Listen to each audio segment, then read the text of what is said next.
This is Talk Easy. I'm Sam Fragoso. Welcome to the show.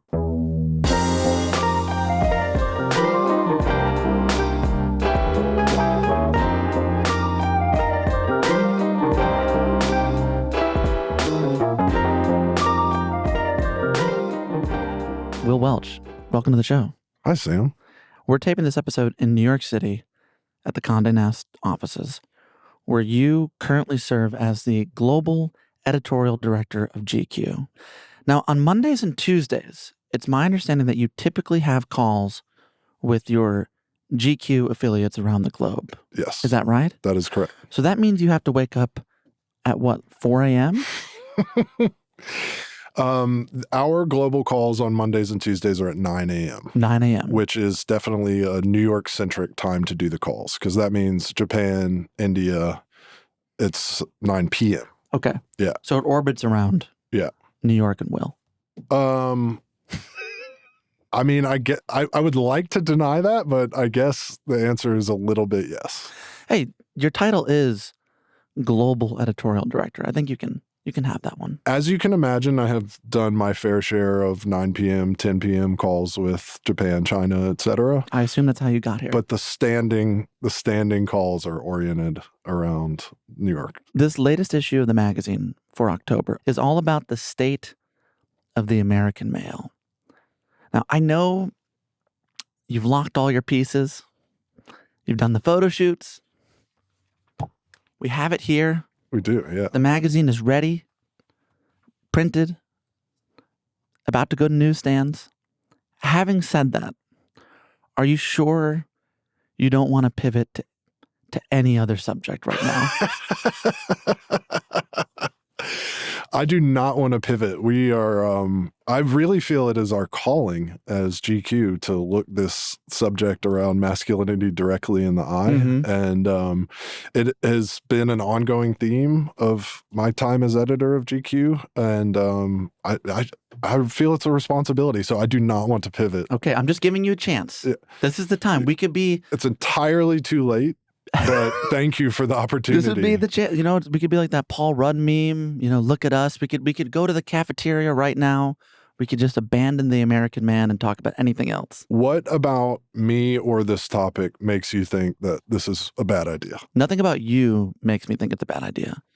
But it's been a pretty tumultuous 5 to 6 years for the American man. When is it not tumultuous? 100%. Yeah. It's a tough subject. And in November of 2019, you put out the new masculinity issue. I think Pharrell was on the cover. So tell me, in between then and now, it's been about 6 years. Yeah. Where are we at? What is the distance between the idea of masculinity you were putting forth in 2019 and the one in this new issue? Yeah. Well, part of the reason that I wanted to make this second statement, so you had new masculinity in 2019, the state of the American male in 2025, was I kept seeing op-eds and other headlines saying masculinity has regressed. Like, men just want to be men again. Mm-hmm. We've gone back. And you take that to mean what? Well, I think in some cases that was, oh no, men have gone back, as though Me Too never happened, as though there was no reckoning, as though there was no evolution, and as though men were just waiting to revert to, like, I don't know, like shotgunning beer cans and then smashing them against their foreheads and like yelling about boobs or whatever. And I just feel like we're very obviously in this new space that is not back. It has elements of back. It has elements of forward. We are in a complex, extremely uncomfortable, but extremely interesting new place. It is not like the masculinity of the 50s or the 80s or 2018, just before we published the new masculinity issue. And so I really wanted to use the entire breadth of an issue of GQ and everything we do online and on social and on video, et cetera, to revisit this idea, because I think it's important that we not be stuck in this. And in my letter from the editor, I say that masculinity is not just a pendulum that swings between toxic and woke and back again. Like that is a boring and untrue assessment. And I feel like we're a little bit stuck culturally in that dichotomy. In the issue from 2019, Yeah. it was on the heels of the Me Too movement. We were right in it. Yeah. Yeah. And the prevailing sentiment was, this is a time for men to shut up and listen. In 2025,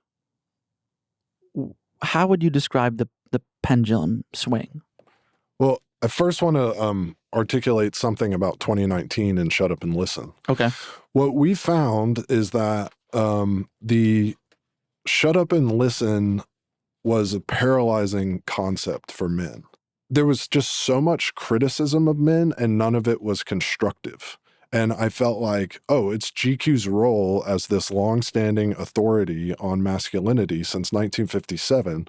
We are actually an outlet that can deal head on with the reckoning of Me Too and the change that men are being asked to make.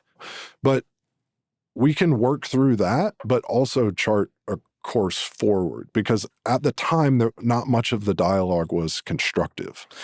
You write in your letter from the editor, so with all the old rules out the window and many men unsure of what norms to adopt, the so-called crisis of masculinity era is upon us and has collided with the chaos of our modern political and media environment, where truth is just a conspiracy, the body, mind, and soul can be biohacked, and the almighty algorithm is God.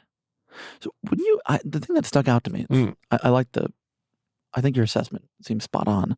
When you called it a so-called crisis, Yeah. which to me suggests that you don't actually think it is a crisis. Where are you at on that? That is I went back and forth on the so-called. And you were hoping some podcaster would not pinpoint. Exactly correct. But here we are, and I stand ready to defend my so-called. I think words like phrases like crisis of masculinity, they are in many ways like designed to whip up fear, you know? So young men are in crisis. A million mothers and fathers, millions of mothers and fathers around America, like, their hair stands up on end and they like read the op-ed and tear it apart. And I'm just trying to keep, keep the thoughtfulness turned on through this discussion, because otherwise I think you go back to the pendulum that swings between toxic and woke. And I think why did you reckon with putting that in or leaving it out?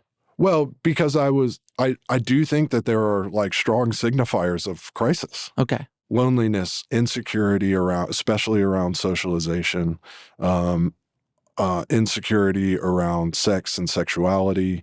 I think so many of our problems go back to the godlike algorithm that I mentioned in that quote. The men and the young college students in Emily Sundberg's piece talk about the way that they surveil each other. If you go up and try to talk to a girl or a guy that you're interested in, that could become it could be recorded, or it could just be talked about on social media and people's DMs. And there's just this feeling of like, you can't be young and make mistakes in private. You mentioned that Emily Sundberg piece. Yeah. And she talked extensively with 21 college boys about being a young man in 2025. Yeah. And one of the big revelations is, as you say, how little room there is for low stakes mischief. Yeah. And kid after kid talks about how everyone has these receipts now. And it struck me as a really troubling thing, because I was remembering just my childhood, and I'm a decade removed. Yeah. I just turned 31. And I remember my mom, when I was about 20 or 21, she said this line, and I remembered this. And she said, no mother should have a ringside seat to their child's 20s. Oh my God. And I want to say, thank you, Mom. Yeah. And I think that is 1,000% true. And maybe true of like Yeah, you don't want to, as your child gets 15, 16, 17, 18, maybe you're like moving back in the auditorium, you know? And by 18, like, let's be in the rafters. And by 22, you should just get a postcard. Yeah, go be at home, hear about it afterwards. Let me ask you this. When you were reading Emily Sundberg's interviews with the college kids or otherwise, you know, reading the survey of 2,000 American men in our issue, did you come away thinking that masculinity is in crisis? I came away thinking that we're all in crisis a little bit. And part of that is the phone addiction element. But I think that low stakes mischief comment, I think it extends to people in the 30s, 40s. I think we know too much and in turn do too little in our own lives out of fear of retribution or, you know, looking dumb on the internet. And I came away with a few different things that stood out to me as like thinking about young men.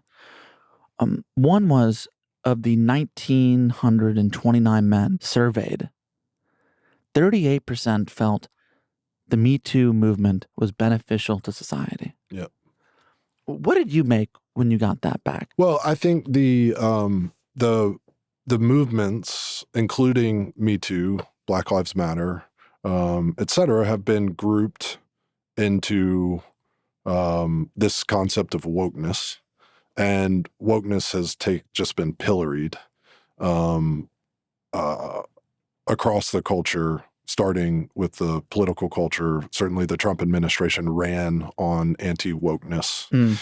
And a lot of that stuff got grouped together. And I don't think I don't know what the right word is, cool. It's not like intellectually cool right now to be down with like wokeness that led to cancel culture. And I think Me Too got grouped into that. So I read that data through that lens. Yeah, I mean, and that rightward shift, it was talked about throughout the election cycle in regards to young people. 47% of the 1,929 respondents said that men have more privileges and advantages than women. That means less than half almost 2,000 men think that they have more privileges. That means 53% go, actually, women have it easier right now.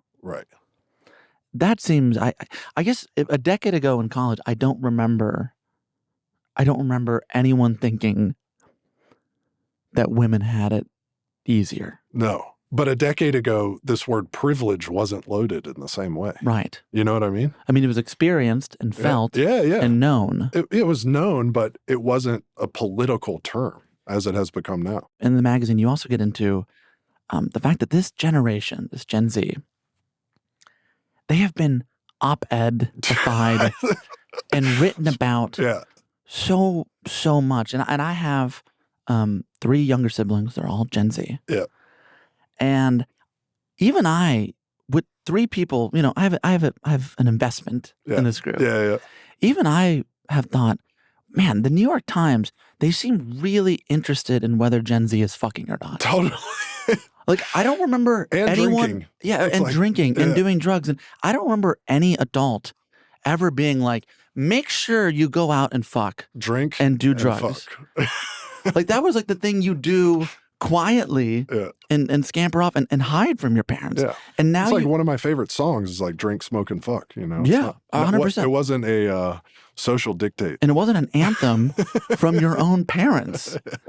And I am fascinated how these young people, and I wonder what you think, I'm fascinated by how these young people are metabolizing and internalizing the fact that adults are very interested in what they are doing and what they are not doing. What do you make of that? I think in the piece where Emily Sundberg interviewed them, it came through very clear that they are like, we don't stop judging our generation. We don't want to be told what our generation is good at and bad at and all the ways that we're lacking, which I understand. I'm even like, you know, I'm like the eldest possible millennial. And I'm like, man, we got to quit weighing in on Gen Z. And that's what inspired the piece, right? It was like, let's give them a place to talk speak for themselves rather than us opining about what they are and are not doing and should not be doing. Why do you think there seems to be this ongoing obsession with Gen Z? Sam, it's because of the so-called crisis. If you just left out so-called, we'd wrap this thing up in a neat bow. We could just all go home. Yeah, it would be so much easier. I offered the cafeteria upstairs. It's a nice cafeteria. We could have left. We could have hung out. I think, rightly, we are all concerned about the effects of the COVID era on all of us and on young people in particular. I think people, whatever, I'm 44 and I'm worried about the impact of modern life on my brain. And then you think about somebody whose brain is still forming and it's really scary. So I think that's why. The last point I want to hit before we move on. Embedded in this issue is a lot of conversation about role models. Yeah. And who, especially through the COVID era, these young men began turning to. And a lot of them were people, straight men hosting podcasts, streamers, YouTubers, etc. Why do you think young men have begun to drift toward them? I think it's related to what the gap that we were trying to fill with the new masculinity issue in 2019, which is like in a world full of criticism, you're young and you're impressionable and you're looking for answers. Where do I go? Looking for somebody who's charting a path forward. Right. And I really feel like in the algorithm era, you have to throw out the far edges. So we could sit here and worry each other for an hour about Andrew Tate, right? Who is this like comic book villain character. In your letter from the editor, you pretend as if you don't really know who he is. I don't really. I mean, I know enough to reference him. I know enough to say, right, Sam, Andrew Tate, the comic book villain. I have never I've never watched one of his YouTube videos. You never considered him for a cover of Man of the Year? Not this year. We'll see how 2026 goes. Yeah. Anyway, yeah, you throw out these like extreme outliers, but across the board, there are just like some of those guys. Andrew Huberman, for example, he is using science, to tell people like here is a way forward. Yeah. So when you throw out the edges of it, what do you think we're left with? What is the takeaway you have after having made this issue? I think that I wanted there to be some takeaway other than just raising more questions. So one of the solutions for us was this big manners and etiquette package. One very funny, I think, very of the moment element of making that was there was a really healthy debate among me and the staff of like whether or not to call it a gentleman's guide. So the modern gentleman's guide to manners and etiquette. It's like, can you use the word? Do people aspire to be gentlemen anymore in 2025? I will say, for the two of us to begin answering that question, sitting in a podcast studio wearing suits, I'm not sure if we're overly qualified or if we're the target audience for wanting to be gentlemen. One of us being the editor of Gentleman's Quarterly magazine. Yeah. So anyway, we brought back the word gentleman. If it was dead, I don't know. But I kind of like it. And just tried to like walk readers through with 125 rules, like how do you greet somebody when you see them? How do you manage your technology? A really important one was like, let's give a little top line advice on consent, which became a huge topic. And the basic advice is over communicate. It can't go that like over communication can never hurt, The reason it's a so-called crisis and my words is because let's not freak out. Let's not panic. Let's like stay with this and work our way through it. So let's talk through some of the 125 rules to live by. Okay. In 2025. Some real dear friends of the show. There's Ava DuVernay who contributed. We love Ava. Chris Black contributed. I'd take some advice from him. What are some of your favorite rules to live by? Ava had a bunch of great ones, but one of them is that there are actually two really good related ones. The man walks between the road and the woman. The sidewalk rule. Yeah, the sidewalk rule, which I don't think that a lot of young men know. I didn't learn it till about 22 or 23. And can you tell me the context in which you learned it? How was it explained to you, and who explained it? No, hold on. You can be non-specific. Yeah. It was a woman I was dating. Yeah. And we were walking, I believe, in New York City. And she said, quote, "What the fuck are you doing?" Yeah. Love it. And I said, "What? Are you not a gentleman?" I thought you subscribed to Gentleman's Quarter." Yeah, I think she said, just so you know, there was an age gap between us. So I had a little bit of a learning curve. Yeah, good. And lucky boy. That's why I describe myself. Yeah. And she said, "Yeah, when you're walking, the man should be on the outside by the cars." Yeah. To which I asked, like, "Wait, so I'm the one who has to get hit?" And she said, "If it's gonna be one of us, it's gonna be you." Yeah. And I thought, yeah, well, that's the price of admission. And then the related one is that this one's great. Yeah, man, should, in the restaurant, your back is to the wall so that you can see the door. Yes. Because if danger enters the door, we need you to be aware of it and to take action. See, that one I knew because of watching Goodfellas and mobster movies. Exactly. Corner booth, baby. The corner booth. Yeah. Back to the wall. Yeah. This is a controversial one. If you're riding shotgun, there's rule number 99. If you're riding shotgun, be an entertaining and engaged companion and navigator. Don't just sit silently there scrolling on your phone. That is so real. Does that rule extend to or exclude the passenger princess? I just think, even there are plenty of us who always drive out of a need for control, right? So we're not actually doing a service to the other people in the car. We just need to be behind the steering wheel. Is that you? Yes. Yeah, it's me too. So what is that? What's wrong? What's wrong with this? It's just control stuff, 100%. Yeah. So when you're in that position, you can't really be like, "Oh, well, I'm doing this as a favor to all of you." But I do think it's just like impolite to just be like surfing the algorithm, like flashing through TikTok or whatever, when somebody is driving and keeping everybody safe and should be like engaged. I agree. But if you're on a really long road trip, a little spell of being on your phone as the passenger is understandable and fine. And if you're carrying on a text conversation, that's fine. But if you're just like doom scrolling, that's rude. Before you began working in fashion at GQ, you were primarily in the music space. And I was thinking about you growing up in the Buckhead neighborhood of Atlanta. Did you have any male role models that were instructive for a young Will Welch? I did. I had a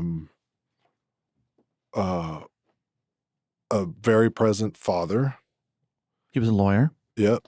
And I have specific memories of I played sports as a kid. That's what I was really into.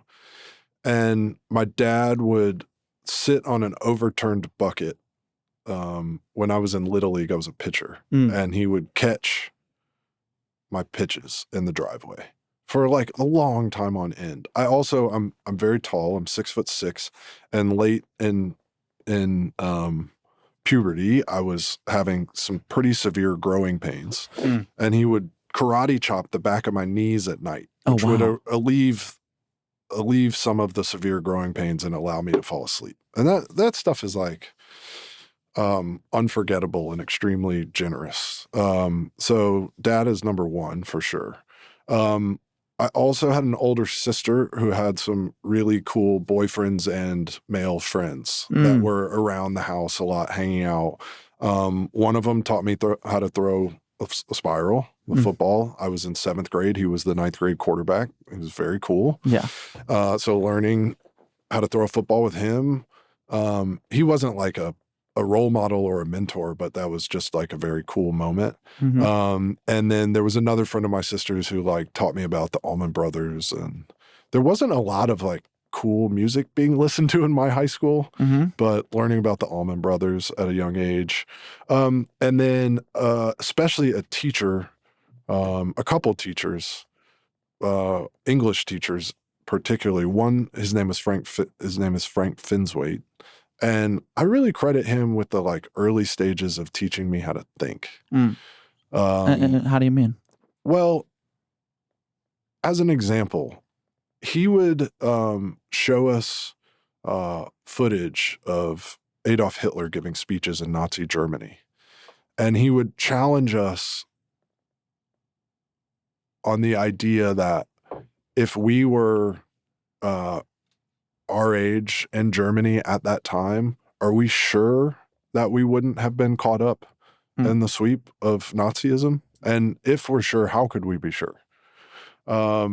Things like that just went far beyond like whatever, just like teaching the canon. Let's read Huck Finn, you know? And do you think you've carried that open-mindedness in presenting conservative voices in this new issue of GQ?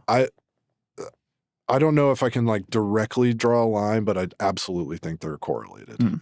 That was like, his class was just, it really like felt like my brain became my own. It was almost like growing into a way of thinking that you already had. And I've had a few experiences like that in my life. And that was one of them, where you're like, oh, somebody older and smarter gave me a framework to understand the way that I already think. Versus like teaching me how to think, which is what I originally said. It's a little different. So where did the music of OutKast begin to contribute to how you were thinking? Yeah. OutKast really made me feel less lonely, which is very important to a young man. Did you feel lonely? I think so. I felt isolated. You mentioned that I grew up in the Buckhead neighborhood of Atlanta, and it was a bubble, you know, very classic bubble inside of like a wild heaving city. And what did the bubble look like? Upper middle class white conservative South. And you were going to a Christian school? Yep. I went to a school called Westminster, which is a Christian junior high and high school I was there for. And all of that felt like a bubble. And I didn't feel like, I knew it was a bubble. I knew that there was an outside the bubble. And did your fellow classmates not think of it like that? You know, I would say being like 14-year-old boys in the 90s, we didn't like necessarily have those conversations, but I think I had an instinct to go beyond that wasn't necessarily shared by my classmates, and was occasionally, come to think of it, like ridiculed. What do you mean? Well, it's just like when I started getting into jazz music, I became friends. I decided to try out for a play, and I got a part, which I later kind of put two and two together and realized that I was a set mover in costume. But the play was it was a utility role. Yeah, totally. The play was Mozart, and I became friends with a guy by the name of Brian Parks, who was a just absolutely fantastic piano player. And he was gigging around Atlanta as like a jazz musician, playing concerts, playing cocktail parties, you know, and I would go with him to these parties. You would sometimes work a beer truck, is that right? Yeah. I also delivered beer after, let's see, I think that was after senior year of high school and after freshman year of college. So all of these were ways to like, get outside of the bubble. But how are you ridiculed? Just breaking rank with a group of friends invites ridicule, you know? That you liked OutKast? Not that I liked OutKast, but that I was just like kind of weird and different. And one thing about the way like social groups worked at the time, at least where I was, is if sometimes you like hung out with your new jazz pianist friend. And then the next night you wanted to like go back and hang out with the crew that you had always hung out with. You didn't necessarily get called back. It was like, well, where were you last night? Right. You either like if you break rank, you broke rank. They wanted consistency. Yeah. There was loneliness in that for sure. Because there was a trade-off to breaking rank or to doing something different and to being different. It doesn't all just get a pass. You have to like sacrifice for that. So having broken rank. Yeah. Take me to the night of September 29th, 1998. You're 17 at Lenox Tower Records. Ah, yes. What are you in line for that evening? I think it was probably a Monday night in Atlanta because albums used to come out on Tuesdays instead of Fridays. So Monday at midnight, 1998, OutKast Equimini is coming out. And they were doing a signing of the album on release night at the Tower Records in Atlanta, my hometown, of course, their hometown. So I drive up there by myself, probably like 11:30, get there. I can't believe you don't have a buddy coming with you. It's Equimini. I was going to say nobody else was interested, but I wasn't asking anyone if they were interested. This was just my thing. This was solo Will. Nobody else was invited. It didn't matter if they would have said yes or no. Mm-hmm. So I probably got there around 11:30, 11:15, something like that. The line was out Tower Records into the parking lot. At midnight, the line started moving. And I don't know how long I was in line, 45 minutes or something like that. And the whole time, what am I thinking about? I suspect you're rehearsing what you want to say to them. Exactly. What I'm about to meet my heroes. They're sitting right there at that table, and I have 45 minutes to figure out what to say. So what did your drafts sound like? The problem is, I think I was, even though at that age I was not like in the entertainment business, as you know, I partially am now. But I probably was. What do you mean partially? Well, it's one element, you know. I was probably recognizing that everything I had to say sounded really stupid. Okay, so give me some dumb lines. You know, I grew up 2 miles from here. Your music means so much to me. I don't just variations on that kind of stuff. Of course. When I first heard Andre, when I first heard you say rap about the 86 Lithonia headed to Decatur, I've been on that bus before, and that made me feel something. Like what? What's he gonna say? Cool. I'm so glad you felt less alone. You too have been on a bus, my friend. You know what I mean? There's like none of them left anything interesting for them to say. Mm-hmm. But anyway, I was gonna do it my best. I didn't have resolution. And then I get up and it's my turn and I step up and Andre and Big Boy are deep in conversation with each other. And one of them, Sharpie, signs the interior of my album booklet, passes it to the other one who keeps talking to themselves. He signs it. They look at me, hand it back, kind of give me a head nod. And I look at both of them and I give them a head nod and I walk out. Now, I think I had a ball of a fiery ball of conflicted feelings upon getting in my car.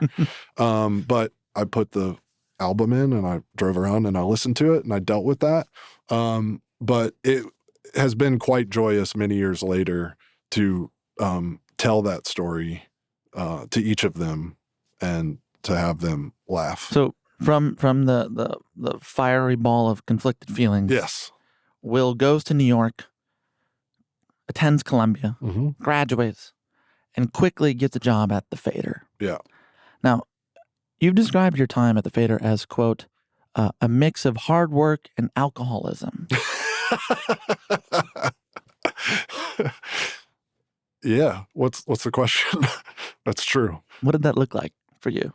I guess I was at the Fader from 2003 until April of 2007. It was about 4 years. So New York's going through a whole bunch of interesting musical moments at the time. And artistic. Yeah. Sort of the Meet Me in the Bathroom era. It's rap is changing. Yeah. Early Kanye.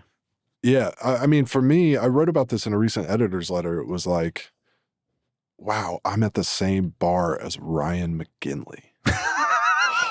Whoa. Because at the time, what like Dash No and Ryan McGinley were doing was like extremely exciting, you know? And I just felt like an overgrown idiot kid who didn't skate and didn't write graffiti and wasn't cool like any of that. Like that was just, I'm from Atlanta. Like I grew up like, you know, playing AAU basketball. I never like, you know, blew anything up with an M80 really, you know, or like tagged a train or jumped off anything high or, you know. Yeah. You're describing the Warriors, but yeah. That is what it felt. That's what it felt like. They were making art out of like just being insane downtown. And that was so exciting to me. And I also just felt like very distant from it. But anyway, at the time, it was burgeoning alcoholism. It wasn't the real deal yet, I guess. It was emerging. Yeah. Yeah. And what does that mean exactly?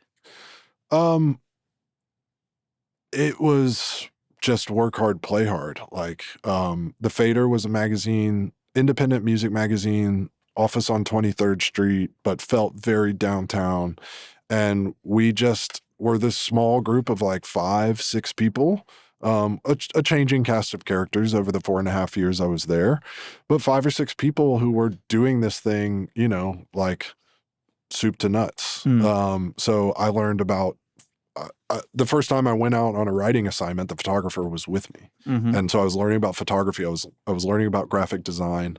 I was fact checking and copy editing the writing of everybody else. We were all editing everything together. You really learned how to put a magazine together holistically. And I was very young and very excited. That early But work. then partying really hard, like going out to 4 concerts a night. Like we knew everybody at like Mercury Lounge and Bowery Ballroom and pianos, and you could just walk in. You didn't like have to have a ticket to the show. You just walk in, see 2 songs. If you liked it, you'd stay for more. If you didn't like it, you go back to Max Fish and go out to somewhere else. So that was kind of the agenda. When you look at that period, do you look back on it with fondness? Oh yeah, absolutely. I don't think like any kind of like crazy, you know, sepia tone nostalgia or anything like that, but definitely fondness. Although I remember the insecurity. The insecurity you felt. Yeah. I've seen some old photos of you from that era. Okay. You look great. I mean, the outfits are kind of fantastic. Thank you. You know, your hair is good. Big hair. Yeah. You're tall. You're for you know, white guys in New York, you might as well be Wilt Chamberlain down there. I mean, what were you insecure about beyond the tagging? Like, what was bothering? What was nagging at you? I think that I was trying to figure out. So I realized in college that I wanted to figure out how to be a writer for a living. And writer is one of the media of, it's a version of artist, right? I wanted a creative life, and I didn't know how to get that necessarily. Although once I started at the Fader, I had a first step, and I didn't know if, for lack of a better way to put it, I was like allowed to have it. Everybody that I grew up around, their parents were like doctors, lawyers, cable company executives. Yeah. You know, that's the milieu that I grew up in. I mean, your mother was a law clerk for the Georgia State Supreme Court. Yeah. Your father, a lawyer. Yeah. Writing for the Fader probably doesn't fit into that. Yes. Were they supportive? Mega supportive. Even despite their background and chosen profession. Yes. Wow. So they were super supportive. There was a very funny moment where my mom's father, my grandfather, who was extremely confused by the Fader, which I would send to him, and he was extremely confused by it, and he just found there to be a lot of cussing in it for no reason. And so he was just suspicious of it. Not a terrible note. But then I sent him an issue, and inside the front cover was a Mercedes-Benz ad. And he was like, wow, if Mercedes-Benz is going to pay these idiots to align with what they're doing, maybe it is somewhat legitimate. But otherwise, yeah, it was really total support. So I just didn't know how to have a creative life, and I wanted that. And I was hanging out with people who seemed to just, you know how it is. Whenever you're, especially as a young person, you feel like nobody else is having a like insecurity meltdown inside their head. It turns out everybody else is.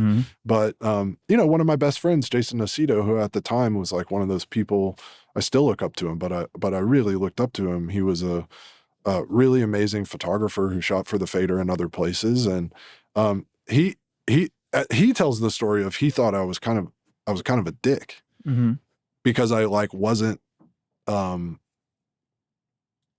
just like socially ingratiating. I was standoffish. I have since told him that's because I was having my own internal meltdown, you know? Okay, and tell me, the internal meltdown and monologue, what did it sound like? It was just like, I'm so happy I'm here. This is exactly where I want to be, but I'm not sure if I belong. So let me have, you know, this Budweiser in one hand and this shot of Jameson in the other hand, and I'm just going to hold up the wall. So the burgeoning alcoholism was then. Yeah. When did it become something else? Well, it's all just a continuation, but it's really like workaholism, alcoholism. You can't really split the difference between the two. Right. So you go to GQ Yeah. after the Fader. This is around, what, 2008, something like that? Yeah, 2007. 2007. I started at GQ. Okay. Yeah. And you're at the time, I think, working at the offices in Times Square. Yeah, 4 Times Square. And your life looked like what? I would work most nights until somewhere between 10 p.m. and 1 a.m. And then I would go out from there. Wow. Yeah. On weekdays? Yeah, on weekdays. Okay. All weekdays. Yeah. And you'd go to bed at what time? Somewhere between 2 and 6:30. Yeah. And then you'd have to get up. Yeah. Then you got to get up and report for duty. And then you rinse and repeat, and things start to get a little hairy. It's far from the Will Welch we started from at the beginning of this episode, the global editorial director who has to have like Zooms with on different continents. Yes, I was not getting up to go to the boxing gym at 5:45 a.m. Is that what you're doing now? Yeah. Oh, yeah. Good God. No, it's good. Okay, so tell me about those early years at GQ. There's been a lot of books written about this era. Everybody's getting their books off right now. Graydon Carter has a brand new book. I think the title is "When the Going Was Good." Yeah. When he says the going was good, yeah, what did good look like at GQ? Yeah, high times for sure. It was. When I first got a call to come work at GQ, I was like, what do I know about GQ? I'm like downtown rock and roll guy. Like I don't, you know, to like oversimplify it. Like I don't know anything about fashion. And then they call you on a Friday. You're moving apartments at the time. Yeah. And by Sunday, and I kind of said, I don't get it. And then by Sunday I was called back and I was like, I'm sorry. I was like having a lapse. I had realized that I was in the minor leagues and the big leagues had called, and you want to get called up to the big league. So I said, what do I got to do to get the job? I get the job, and what I found was a really like humming and creative place that was very well staffed with a bunch of very experienced adults, some of the best editors of writers in the world were here. This is the era of Jim Nelson. Jim Nelson is the editor-in-chief. He's a fantastic long-form story editor.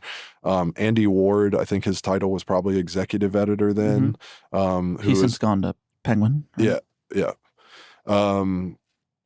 And yeah, Joel Lovell, who has had a lot of hit podcasts in your space.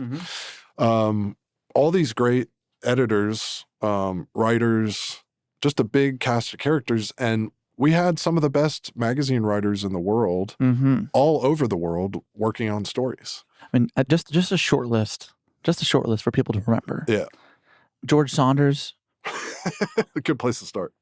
Writing about Tent City and homelessness in Fresno. There's Elizabeth Gilbert, 2 weeks drinking through Provence. Taffy Brodesser-Ackner on searching for sugar daddies, an amazing article. Amy Wallace on everything and everyone. Amy Wallace's D'Angelo story was like a high point for me. An all-timer. Yeah. Yeah. Wells Tower. Wells Tower. I mean, I'm leaving names out. This was an era where the magazine felt especially literary. Yeah. Did you think in that moment that you were living through and experiencing this sort of renaissance for the magazine? No, I thought I had come to a place where greatness was like expected and was just the bar every day. And that was incredibly exciting. And I was and am extremely ambitious and hardworking, and to be in that environment where you just saw what was possible, and got to be a part of it. I remember I did some sidebar to a Chris Heath piece, and Chris thought the sidebar was good and went out of his way to come up to me in the office and say, "Are you Will? Did you do that sidebar?" And I was like, "Yeah." He was like, "That was really good. That was really additive." It's like, oh my God, What did you want for yourself in those early years at GQ? Like, what did you imagine your role to be down the line? I was really just thinking about how to be a really meaningful contributor in as many ways as possible. And that meant writing and editing small front of book stories. That meant coming up with big ideas and small ideas and fearlessly pitching them in all the meetings. That meant leveraging the connections that I had developed at the Fader in the music space, to not only like get the right music into the magazine, but then to also like go get very hard to get musicians to say yes to being in GQ. I just wanted to be like as involved in as many places as I could. Like I spent a couple years in a lot of ways like getting D'Angelo to say yes to be in GQ, and then ultimately Amy Wallace delivered that incredible piece. But this has been a recurring trend of yours. Yeah. I mean, Andre 3000, you wrote a profile of him. He never agrees to interviews. Yeah. He agrees. He does a little more now, but at the time he certainly didn't. Yeah. D'Angelo famously press averse. Yeah. This seems to be a thing you do over and over. This kind of brokering of reaching people who have long been unreachable. I'm thinking about even your first cover as editor in chief of GQ. It's Frank Ocean. Yeah. Frank is, pun intended, often seems lost at sea. He just doesn't do stuff. Yeah. So how do you go about doing that? Do you begin learning that before you become editor in chief? Yeah. That is what we did at the Fader. And the modus operandi at the Fader became, when Phil Bicker became the creative director, was we need to go to their house and photograph them with their friends in their own environment. If the talent won't let us in their house, then we need to like go to their favorite bar or to their recording studio or to their friend's house or wherever they actually hang out.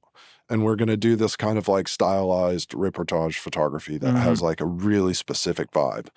And we were able to create something that I think was interesting and compelling and definitive, like in a moment, as part of that magazine. And so, yeah, I learned the process of reaching out to artists, dealing with their representatives if they have them. And are you often the one making the impassioned pitches? Yeah, you're doing the whole thing. And what does that sound like?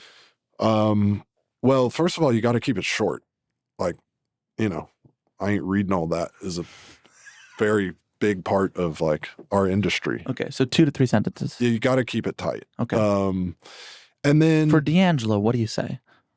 Well, D'Angelo, it was about getting to know Dom Trinier, who was his manager, the late, great Dom Trinier, one of the greatest voices you'll ever imagine.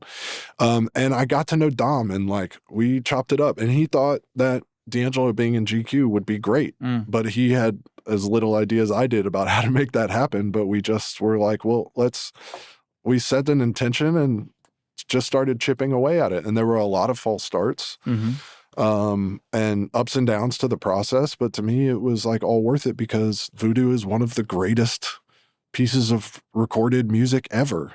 And I also think that if you're just getting people to do the magazine who like doing magazines, your magazine sucks. Very simple. If the only people who did Talk Easy were people like me who are down to do it, you don't have a great podcast, my friend. You know what I mean? Like you need to go unicorn. Yeah. I think probably to the audience maybe, or to somebody who, works at a different magazine, like, well, oh yeah, of course GQ can get D'Angelo. That makes sense. But it actually, GQ is only GQ because of a history of figuring out how to get a D'Angelo. It always takes more work than people think. Yeah. And there's only a magic there if you are really diligent about cultivating the magic. So give me the flip side to the when the going was good era. The kind of behavior that was permitted in the office, the abusive relationships, the outrageous amounts of money spent, like that was part of. And I remember when I started, in journalism at like 18, as an intern, you were the lackey. Yeah. And that was just part of it.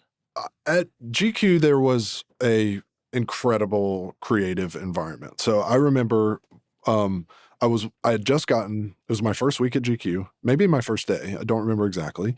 And we were all walking into a story ideas meeting. So it was my first staff-wide story ideas meeting. And I walk into Mark Healy's office because he was the editor with an office that I was closest to. And I said, when we go into this meeting, I'm not like the music editor. I'm just like the new guy. But if I have a music idea, can I pitch it? And he was like, yeah, you can pitch whatever you want. So I was on like my first or second day, I was in my mid-20s. Nobody knew who I was. I was totally clueless about Big Magazine. And it was like, yes, if you have ideas, you can share them. So that to me is, there were times when I was like, I wonder, I don't think that spending all that money is making this better. Like the photo shoots. But it was actually less about like a big grand cover shoot and more just like using absolutely like some of the best still life photographers in the world to shoot little thumbnails for the front of the book. You know what I mean? Like kind of amazing. Like kind of. And like, it's like, you actually showed the wrong side of the sneaker. This is about stripes and the stripes on the other side. So we need you to reshoot it. So we're sending the sneakers back to you. Some of that stuff, you're just like, is this making it better? Like, but have you read Fleischman is in Trouble? I have, yeah. Yes. I worked at a men's magazine, the only place I ever wanted to work. Genius. Masterful. Killed it. I loved it there. I was an editorial assistant, then a news assistant. Hey, you're taking notes, right? Yeah. All I wanted was to be a writer, with my stories up there. To write those stories seemed to me to be the closest approximation of actually living. Hey, Archer. Hey. I work at the magazine. I've never seen you there. Oh, well, I'm such a huge fan of yours. I had to just come and hear you, see you speak. That piece that you wrote about the fountain of youth in the Andes, that story, it completely changed my life when I read it. It was... What's your name? Libby Slater. Here you go. Thank you. Hey. This way. Do you think it was gendered in that way? That the newsroom or that the magazine office, if you were a man, it was a little easier for you at the magazine? Of course, yes. When do you think the culture changed from that time? I think the culture changed over time for sure. Mm. But I think there was a opportunity when I became editor to like rethink the structures. And this isn't like certainly not a knock on Jim Nelson or the other leadership from before me, but when you get like a new era, you're able to examine things. And I thought there were all sorts of ways of working, from creative to more like office culture, that I had the opportunity to shift, and frankly to do it like more the way my generation does things. So a big example of this is just like I think in fashion there's this feeling of like you know, when I was an assistant, like all this stuff was asked of me, and then that is why I became great at what I do, because such demands were put on me as an assistant.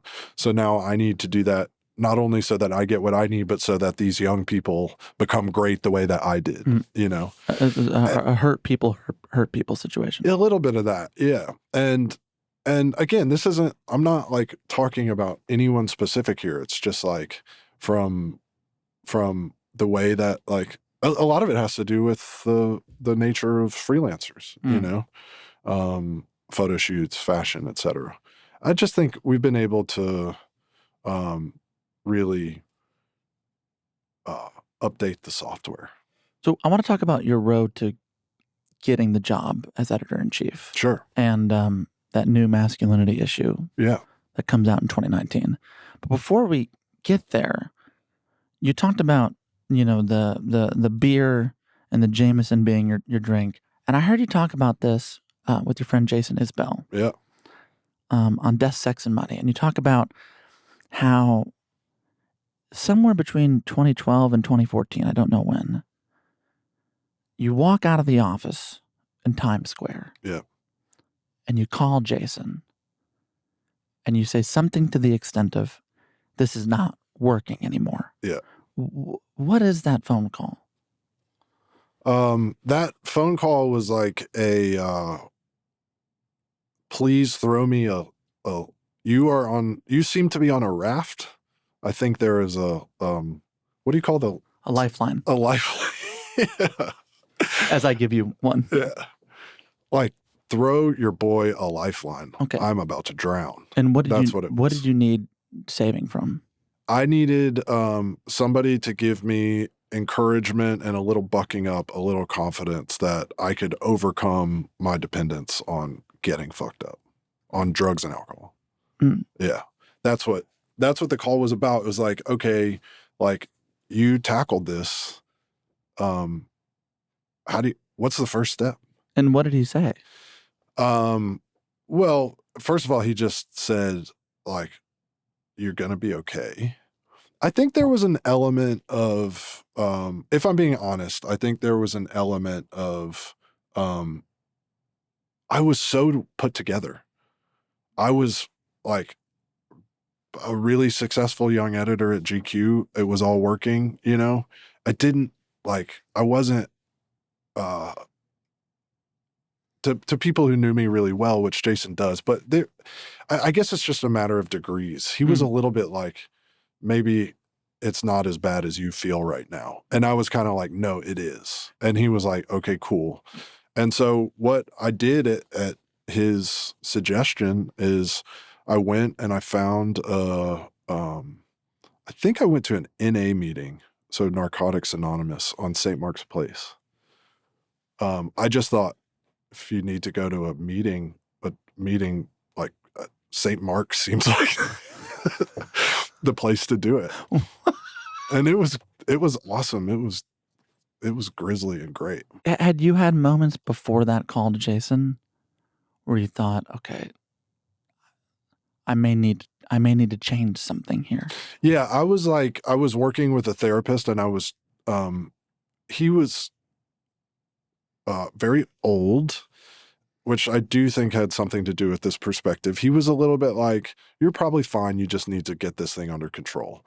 And so we had tried this system of counting drinks, which was like, you can have 1, 2, 3 drinks max on a night. Okay. Turns out when you have your 3rd drink, you don't care about counting drinks anymore at all. So it's like 3 becomes 11, like really fast. Okay. And it would become 3 to 11 pretty quick. Yeah. By your 3rd drink, you're like, yeah, whatever. He said it's not that big of a problem anyway. That's fine. Like Kind of the tipping point. who cares? Yeah. You know? And so, but then I also, that night, there were just a lot of conversations with my wife, and then we have there's an older couple that are like spiritual parents to us. Oh. They're like our spiritual godparents, and so they were very involved as well in giving guidance to both Heidi and I. And it was it's a whole process from there. It was since what, like May of 2014? No, it was fall of 2013. Fall of 2013. Yeah. My God. Yeah. How do you go about embarking on that, brick by brick? Yeah. Well, I guess it brought to the foreground something that I've always had in various forms, which is a spiritual practice. And it required that I like examine my values and develop a connection to the spiritual side of me that had always been there, and to like nurture that instead of just like being out every night, like trying not to feel anything. And so the drugs and alcohol were muting that. Yeah. And I think I liked to overwork, and then I liked to overdrink. You know what I mean? It was just like this, and I have to be careful now about ways that I like get high off adrenaline, Well, what do you mean? Well, the body is a pharmacy. Like we are full of all of our own chemicals, and it is a great first step to stop getting high off external chemicals that you apply to the body, but it's also very easy to get high off just your own pharmacology. Right. And so I have to be careful about using work or travel or like an overpacked schedule or all these things. I'm going to wake up I'm going to go to the boxing gym, and then I'm going to go to this, and then I've got this event that night, and then I'm going to run to the airport, and I'm going to get on the plane, and I'm going to get to LA. I'm going to shoot that night, and then I'm going to get on the red eye and come back, because I have to be like, that is a way to like live high right on adrenaline. And so, yeah, I mean, it continues to be this long process of like unpeeling this, I would say, just like finding different things. The phone is another one. Like, how can I just numb out by paying attention to this instead of whatever's going on inside of me? And how does this journey intertwine with you working more and more at GQ and going and being promoted higher and higher up the ranks? Well, the way that I was doing it before, which was being exemplary in the fact that I was like completely would do anything to deliver like excellence to GQ, and was like overworking and then going out anyway and being on that spin cycle that we mentioned earlier. Yeah. That can't last forever. So anyway, just getting the drugs and alcohol out of my life was step one. Was that easy? It would be crazy to answer yes to that, but I very quickly, and I thank God for this, I very quickly realized that I preferred feeling good to feeling really bad. The next day? Yes, but in general. The next day is the obvious one. And I do think when you're in that cycle, you think you deserve the bad feelings that come with the next day, but then it starts to get to be nighttime, and you're like, I got to get out of I've been feeling this way all day. I got to get out. And that starts it all over again. But it's bigger than that, and I came to really value like clarity, a newfound confidence that I felt. And this is also like something I'm just very lucky about. I was able to reintroduce myself to social situations in which other people were doing God knows what Mm-hmm. without jeopardizing my own cleanness. Mm-hmm. And that I don't know what to say other than I'm just lucky. Lucky. Yeah. I was thinking about that because the times I have met you Yeah. are at parties. Yeah. There are people who know me from coming to GQ parties who have no idea that, I haven't had a drink in 13 years or whatever it is. 12 years. I did not. Yeah. I did not until I was researching. Yeah. So tell me about the spiritual practice that kind of emerges and takes the place of the addiction you had. Yeah. Well, as I kind of hinted, it was like, it was always in me. It was dormant. Yeah. And I, not even dormant. It just wasn't like, it was overshadowed. Mm-hmm. And that had looked like, I grew up going to Catholic church. I was an altar boy. I had a fairly brief flirtation with, one of those like Georgia style mega youth groups where I was like the backup drummer in the Christian rock band and stuff. Kind of figured out fairly quickly that wasn't the path for me. And then, honestly discovered like, through literature, through reading The Myth of Sisyphus, this like a spirituality that wasn't attached to a traditional religion or a traditional understanding of God. And I discovered that in 11th grade. And that kind of carried me through exploring that carried me through college and my early 20s. And then, when I met my wife, who's a very spiritual person, this started developing further. And I, just saying any of it out loud almost sounds silly, but I just became like better understanding of Buddhism and Hinduism. I don't know. But then, What about the tattoo? want nothing. Yeah. What is that? When did you get that tattoo? I got this tattoo. I don't remember exactly. I was in my late 30s. I was old to be getting this was my second tattoo. What was your first one? This stick and poke, I'll Get Up and Fly Away, which is from the Grateful Dead song Wharf Rat, which is a bit of a sobriety anthem. Oh, is it? Yeah. So and Grateful Dead land, the Wharf Rats were sober deadheads, and they would do meetings during set breaks. So it's like get a quick meeting. I've heard in about between. this. Yeah. Okay. Which to me is like, just the Grateful Dead is such a beautiful culture that has all these subcultures within it. And that's a really special one to me for obvious reasons. But to cut a long story short, I found the work of Ram Dass through my friend Wes and through my wife Heidi, and I had like a profound spiritual awakening as a result of addictively listening to old Ram Dass lectures, which they have organized into a podcast. And then you go and interview him, and then you go and profile him for GQ, I think in 2018, right? Yeah, for GQ Style. What was that process? I reached out to Raghu Marcus, who is Ram Dass's, he runs Ram Dass's estate. And I said, I'm the editor of this spin-off magazine of GQ called GQ Style, and I would love to come to Hawaii and profile Ram Dass. And he was like, what? Like, what does GQ want with Ram Dass? So this is obviously before COVID and before Zoom was an everyday part of our life. And he wanted to get on Skype, I think just so he could look into my eyes and try to figure out like why I thought, what the connection was between GQ Style and Ram Dass. And did he see it in you?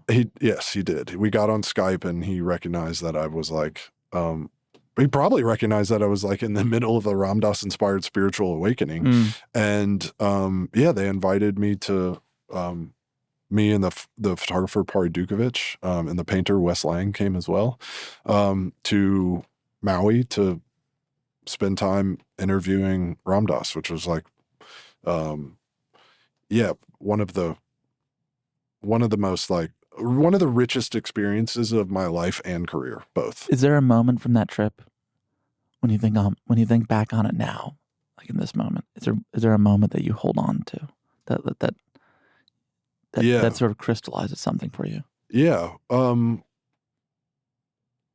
I was asking, Ramdas had suffered a pretty debilitating stroke, and it affected the part of his brain that summons words. So he would speak with these incredibly dramatic pauses. As his brain was fully functional, it just had a really hard time getting the thoughts out into words. And he was talking about his day, and we were sitting up in this kind of perch above the living room in his house that looked out over all these tropical trees that were full of birds, and the sea breeze was coming in, and he was talking about how he comes up there after like being bathed and having breakfast, and he just begins to like sink into the moment. And he was describing that process, and it really sounded like he was leading us on a meditation, which, especially with these long epic pauses between each word, it was just, and the sound of the birds and the sea breeze. And yeah, he just had he coined the term "be here now." And he like really brought me down into presence there with him in a profound way that I wasn't capable of doing myself at that time. And he was able to like almost create this like vortex of nowness and share it, which was incredible. What's amazing is with that presence and the presence of mind, come 2018, 2019, you get the job as editor-in-chief of GQ. And Jim Nelson, who has been talked about lovingly on this podcast, is a hero to many who love magazine journalism. Certainly a hero to me. You take his spot, and not at an easy time. I mean, the New York Times reported, as you got the job, Mr. Nelson's departure comes amid financial woes at Condé Nast, which lost more than 20% of its ad pages last year, according to the research firm Kantar Media. Entering Condé Nast in what was a tumultuous, fraught period, how did you think about the magazine you wanted to make in contrast to the magazine Nelson had made? Well, and I always feel like I can say this honestly, because I was like bleeding, sweating, and crying for Jim's version of the magazine. Like I was right in the middle of it with him, like working so hard on it. But I think the magazine GQ at that time was still striving to be this mega general interest magazine, men's magazine. Like there was a time, 90s and aughts, where GQ salespeople could walk into a meeting and say, GQ speaks to American men. And that was true because there was just like network television, newspapers like the Times, the Post, and the Journal, magazines like GQ and Esquire. And like, in terms of speaking to American men, GQ was one of very few options. But now it's 2018 and the internet has changed everything, obviously. And my conception was that we were now in an extremely niche-driven culture, and that being a broad open barn door for all men was impossible and was no longer working. And what you had to do was be super niche. Like the internet runs on niche. Like if you, Sam, launch a great idea called Talk Easy and you do one thing really, really well, you can build a platform that is more powerful than some media company platform that's like trying to do a bunch of stuff. So I felt that it was time to refocus GQ as the preeminent global men's fashion magazine. We're just going to do that. And I have... And what is lost in that refocusing? Well, for one thing, the way that we would cast the magazine would be very specific, versus like, oh, well, this person is broadly popular. It's like, we don't care about that. We want to go for very specific people.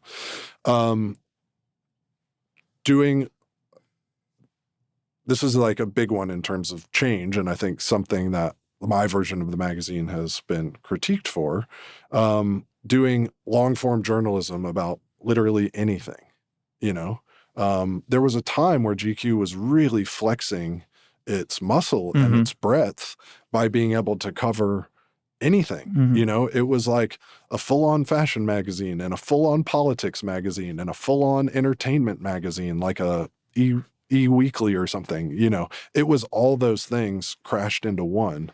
And I thought, we need to focus this. So you're leaving that long form stuff to the New Yorker.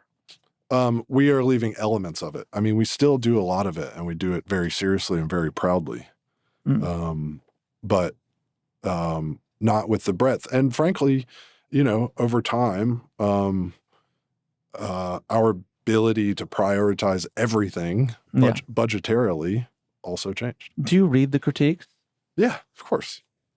And are there any that you feel fair? I mean, the one that in the research, the one that kept coming back. Yeah. Lauren Sherman in Puck wrote, when Welch took over GQ in 2018, he unemotionally narrowed its focus, catering to a generation of fashion enthusiasts, the kind that obsessed over Virgil Abloh designs at Louis Vuitton, and the advertisers desperate to reach them, the investigations and intrepid reporting that defined the Jim Nelson era all but disappeared. Is that a fair assessment? Yeah, that doesn't read to me like a critique. Unemotionally? You seem like someone who I felt like your emotions are intact here. Yeah, I think I lead with my emotions, but when I believe something is right, I'm very decisive about it. And so it wasn't with a lot of like hemming and hawing. That's probably different from emotions. Yeah. But it was like this is the path forward for this incredible, beautiful legacy brand. The path forward to make it financially solvent. Yes. Yeah. And I think to make it as culturally relevant as humanly possible. And my job is, number one, make it as culturally relevant as humanly possible. And two, make sure that the financial solvency is following that. Yeah. And it has had a remarkable, really impressive turn in that way. Last year on the podcast, Print is Dead, you said the modern GQ reader reads like a lady. I'm serving her. Okay, do you have the broader context for that? It's not going to help you, but I think it is going to help me. It was in the context of GQ operating like a women's magazine. One of the hosts said, quote, "It feels like now it's operating in a more traditional women's magazine economics, like the length of the stories and the depth of the stories and the focus on fashion. And that's not a critique, it's just that that's the world I think the women have come from." Yeah. That was the context. So I think like I think thick skin and a good sense of humor about this stuff. And so I know exactly what she meant, and I'm fine with that reading of what we're doing. I also think this issue, the state of the American male, like complicates that narrative a little bit. 100%. But the joke that I was making there, the GQ man reads like a lady, is like, yeah, we're just like into shallow fashion stuff. Okay. And that to me has large elements of truth and is really funny. I often say that I'm like, dude, it's just a magazine about pants. Like, I don't know what to, but what I'm actually saying but is it was not always that. Totally. But what I'm saying is I am not embarrassed at the idea of a men's fashion magazine. Okay. Say more about that. If we can be the global flagship of men's fashion, the definitive global men's fashion magazine, that is going to, and to bring in culture and to still bring in beautiful reported long form journalism when it makes sense and when topically they're like part of our niche. And to do, I think, some of the best men's fashion photography, some of the best celebrity journalism that's out there. If we can do all those things and appeal to everybody around the world who's interested in that, like that to me is a viable 2018 and beyond, 2025 and beyond iteration of GQ. And I'm not sure that being all things to all people, being the version of GQ that ever meant to something to a young person who used to read it is going to work for us going forward. In fact, I know that we have to be more decisive than that. And I'm at peace with that. And if if losing some of the incredible tradition of award-winning journalism that I think some of that started in the Art Cooper era, but it was really the hallmark of Jim's era, means setting GQ up for success in the long term. Like for me, it makes sense. Tell me what success for GQ in the long term looks like to you, to bring us back to the present. I think a great magazine just is able to like profoundly impact the culture of the audience that it serves or the world that it covers. That's what it's all about to me. That's the only thing I care about. That's the only thing I strive for. I have other priorities that need to line up behind that. But to me, that's the difference between a good magazine and an iffy magazine. The balance sheet matters, but the balance sheet, the profit only matters if you're having a cultural impact. The loss has to be looked at through the same rubric. The last inside baseball question for us. Sure. Before we go back to you and the podcast. Like, as someone who has done interviews since I was 16. Yeah. Have been doing the show for 9 years, 10 next year. Yeah. How do you think about access to the people you're profiling in 2025? Because, all of these people, for the most part, whether it's actors, musicians, et cetera, they do have their own social media accounts. And it's made their desire and willingness to agree to the Amy Wallace 3-week profile, I think, much harder. Yeah. Last year, you got a bunch of grief about the Beyonce cover and she was selling whiskey or something another, and there was an email correspondence for an interview. How are you thinking about that dynamic in 2025? Yeah. Because it's hard. As someone that does this every week, it's hard. It is hard, but we get better access than just about any other outlet out there. And I think the reason, and I'm willing to take flack if there are a few people in the media, which I think is a fair assessment of the flack that I caught for allowing Beyonce to do an email interview. There were a few people in the media who thought that was embarrassing. I thought the trade-off was clear and worth it. So I made the decision that I made. And the trade-off to you looked like what? Well, Beyonce famously doesn't do interviews at all. Not for a long time. She has mostly written pieces that were then published by the magazines that she did. And we were able to have a real back and forth with her and I think get substantive material from her and personal material that she doesn't often share as a result of what we negotiated.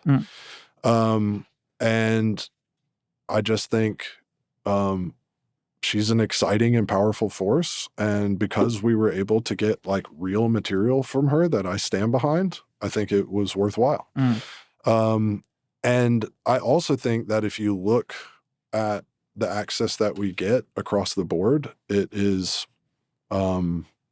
rivaled by few, I guess would be the way to put it.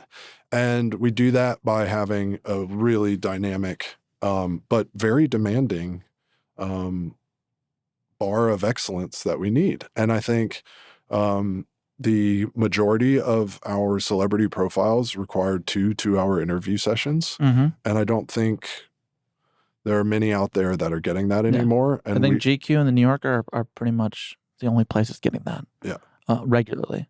And is that negotiation more difficult in 2025 than it was in the past?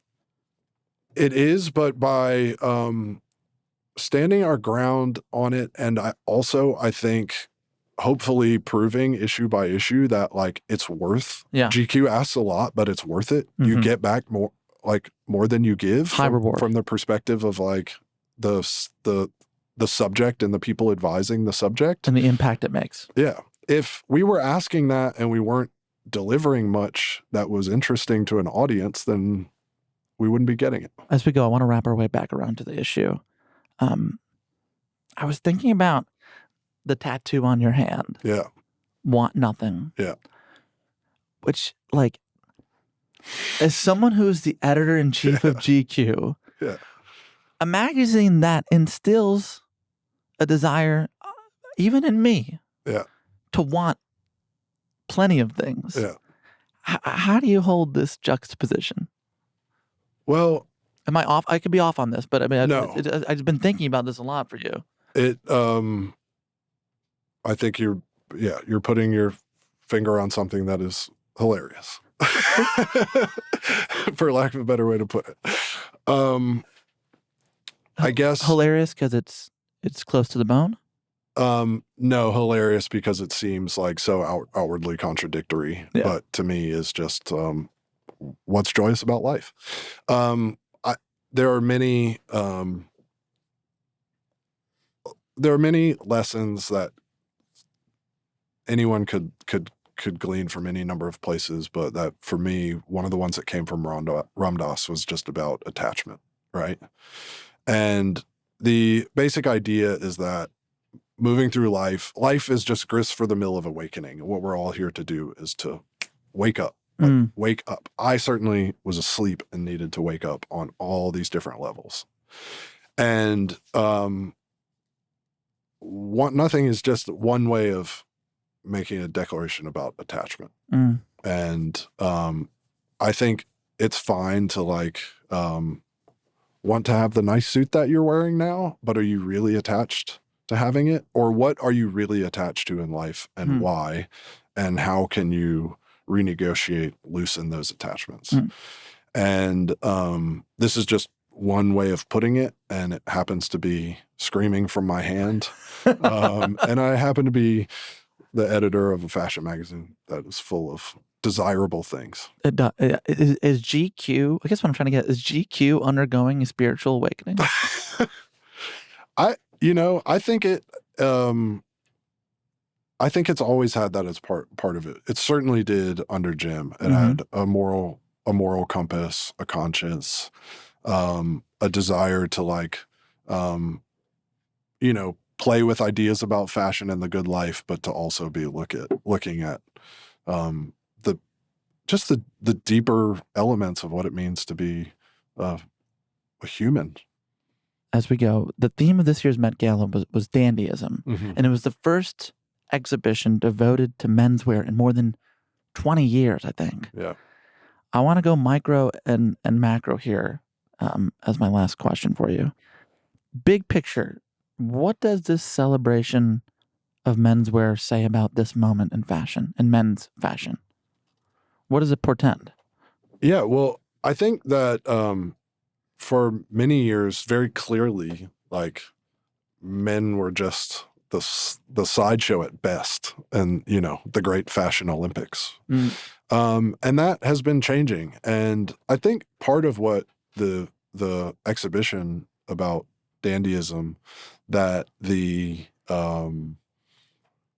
gala was in celebration of was that there has always been this really interesting dance happening with men and the way that we array ourselves and what we're claiming about ourselves and what we're putting forth into the world through our clothes. And, I guess to your questions about GQ and its evolution and am I doing things emotionally or unemotionally and all that? Of course it's all emotionally driven, and but you're good at presenting a cool, even keel, calm, beautifully put together. But I have to imagine you work pretty hard and give a lot of yourself to make it as special as it is. Yes, and I've wanted both the fashion life of men and the emotional life of men to fully live in the pages, and tried to connect basically the conversation that we started in 2019 with the new masculinity issue, and then have hit hard again in 2025 with the state of the American male. We've been trying to keep that conversation going the whole time. And that's every interview we do, like your interviews. We're not just talking about tell us about your project. It was how did you grow up And Brad Pitt, how did you grow up in the Ozarks? What was your relationship with your dad like? All of these things. I'm glad you mentioned that because my last question for you. Tell me it's about the Ozarks. Pretty close. Okay.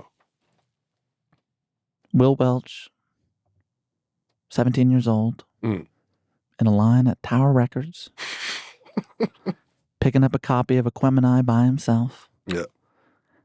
Had lines rehearsed to say to Andre 3000, did not get to say them.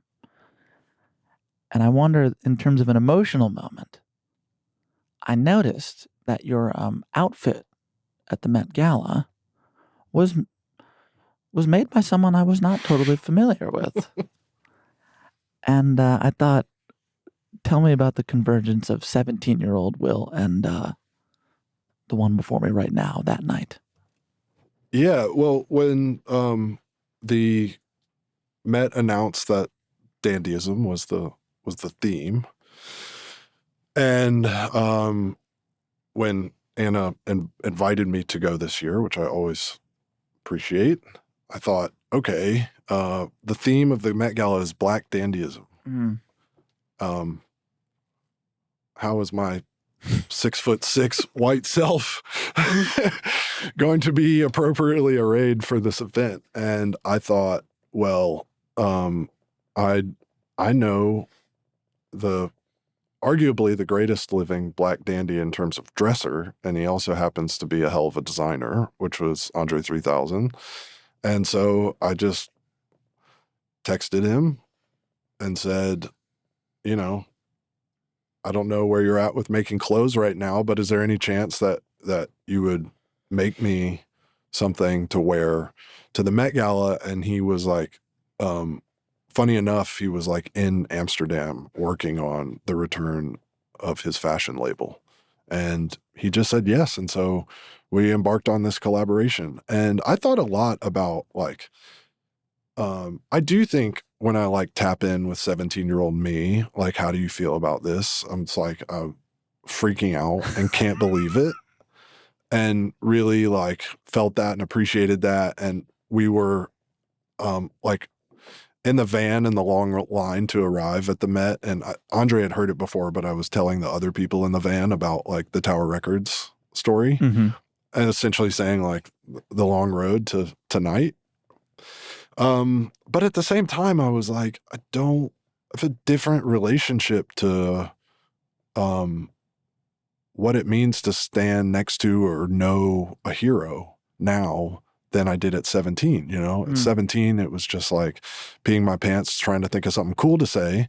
I guess it's not that different now, but yeah, what is it now? Well, it's more about like understanding the humanity of people and how complicated it is to have just another person be capable of these incredible feats of greatness, which I would deem OutKast music as incredible feats of greatness, you know?